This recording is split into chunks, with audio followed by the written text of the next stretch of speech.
প্রথমে আমরা ডিসেক্স এর বাউন্স ব্যাকের সাথে কোন কোন শেয়ার রিফ্লেক্টেড হয়েছে সেটা দেখব। ডিসেক্স 2 দিন 3 দিন কারেকশনের পরে ট্রেন্ড লাইনের মাঝামাঝি বরাবর একটা সবুজ ক্যান্ডেল দিয়েছে এবং তার এখন বাধা হচ্ছে ট্রেন্ড লাইনের মিডল লাইনটাই তার বাধা। এটা ক্রস করেছে উপরের দিকে যেতে যাওয়ার জন্য তার ভলিউম দরকার হবে। আগামীকালকে থেকে যদি ভলিউম গেইন করতে পারে হয়তো এখান থেকে আপসুইংটা আবার কন্টিনিউ করবে। ইন্ডেক্সের সাথে রিফ্লেক্ট হয়েছে first prime mutual fund, similar লেভেলের ক্যান্ডেল, ভলিউমটা ড্রাই কিন্তু ক্যান্ডেলটা খুব সুন্দর। মুভিং এভারেজ 20 থেকে একটা বাউন্স ব্যাক দিয়েছে, এটা আগামীকালকে হয়তো ভালো করতে পারে। আমরা সিমিলার ক্যান্ডেল দেখবো অগ্নি সিস্টেমের মধ্যে। আমরা নেটেও similar candle spinning top candle করেছে। এসব জায়গাগুলো এশিয়ান ইন্স্যুরেন্স এসব জায়গাগুলো খুব ভালো, মুভিং এভারেজ 20 থেকেই বাউন্স ব্যাক দিয়েছে। আগামীকালকে ইন্ডেক্সের সাথে যদি এগুলো রিফ্লেক্ট করতে পারে, ইন্ডেক্স যদি ভালো করে শেয়ারগুলোও মোটামুটি ভালো করবে।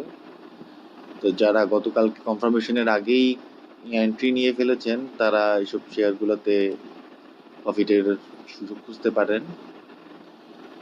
আমরা দেখব ব্যাংক এশিয়া আছে, এখানে আমরা বিবিএস এবং বিবিএস কেবল দুইটাই একই জায়গাতে রয়েছে উপরের দিকে এবং সবুজ ক্যান্ডেল করেছে। এরপর আমরা দেখব বিডি থাই অনেকটা নিচে এসে bounce back proper bounce back candle দিয়েছে।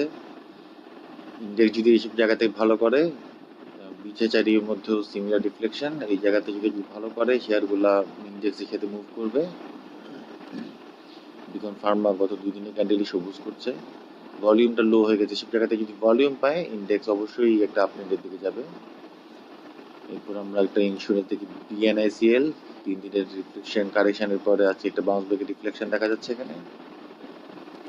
BSRM limited to same, confidence cement same bounce back candle, Essco মধ্যেও বাউন্স ব্যাকের রিফ্লেকশন দেখা যাচ্ছে, বাউন্স ব্যাক ক্যান্ডেল, ভলিউমটাও গেইন করেছে।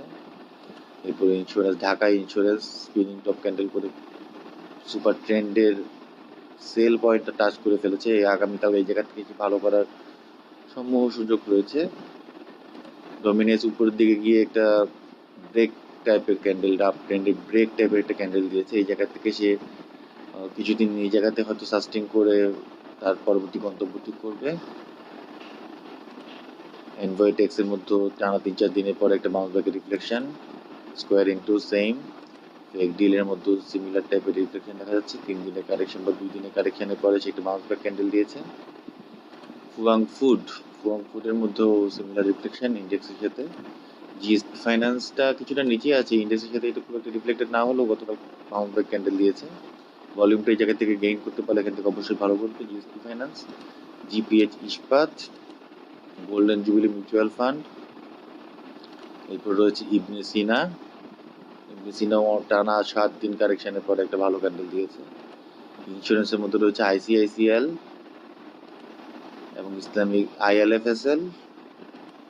আইএসএনও গতকালকে একটা বাউন্স ব্যাক ক্যান্ডেল দিয়েছে। আইএসএনের সাথে আমি আরেকটা শেয়ার দেখাতে চাই, সেটা হলো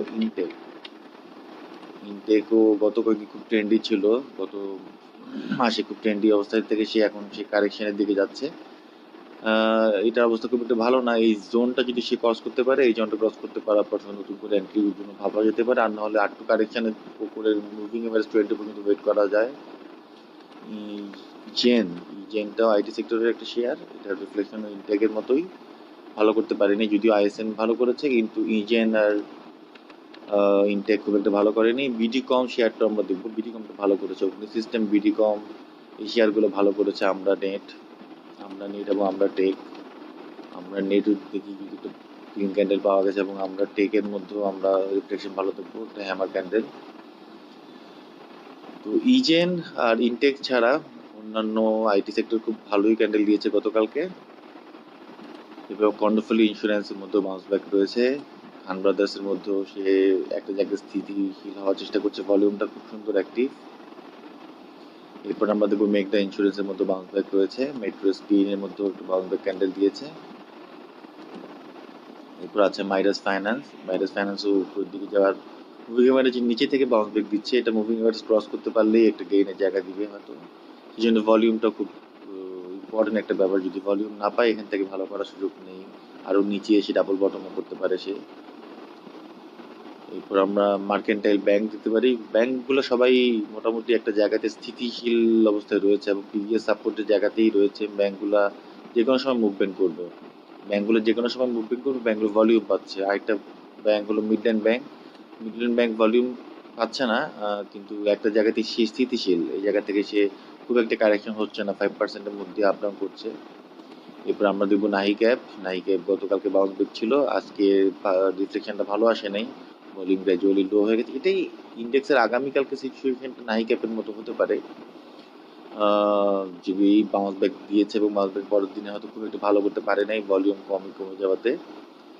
তো আমাদের আগামী দিন ভলিউমটা যদি পায়, সব শেয়ারের মধ্যে ভালো করার প্রবণতা দেখা যাবে। ভলিউম যদি না পায় তাহলে হয়তো শেয়ারগুলো আরেকটু কারেকশন করতে পারে।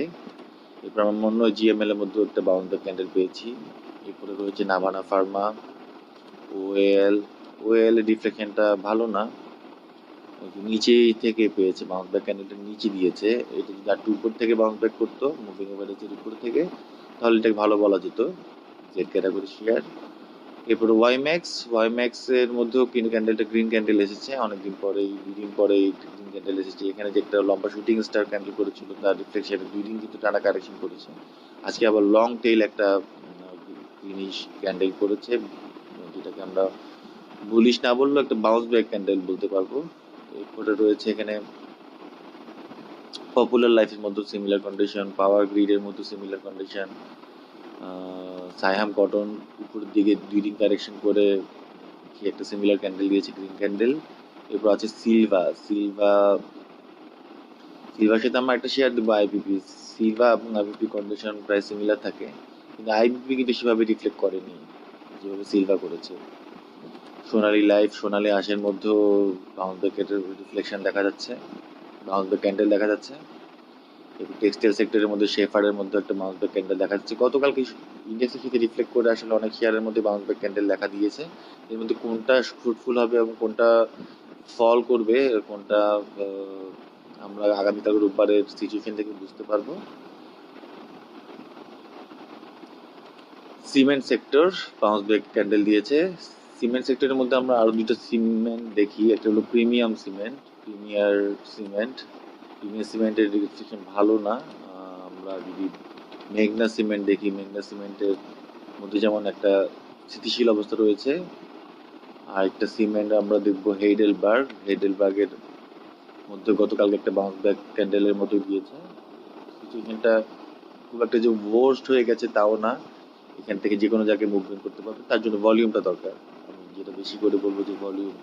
ডিসেক্সে যদি আমরা ক্যান্ডেলটা দেখি, ভলিউমটা অনেক কমে গেছে। এত কম ভলিউম কিন্তু গত 10 দিনের মধ্যে তার লোয়েস্ট ভলিউম। তো এই ভলিউমটা যদি এভারেজ ভলিউমের কাছাকাছি অথবা এভারেজ থেকে ধীরে ধীরে বাড়তে পারে, তাহলে হয়তো এখান থেকে একটা আপসুইং দেখা যাবে। আর নাহলে এখানে কিছুদিন সাইড সুইং করে এটা হয়তো 5,444-এর দিকে থেকে হয়তো সে আবার চলে আসতে পারে, অর্থাৎ এই ট্রেন লাইনের নিচের থেকে সে আবার চলে আসতে পারে। আজকের মতো ভিডিও এখানে শেষ করছি। আসসালামু আলাইকুম।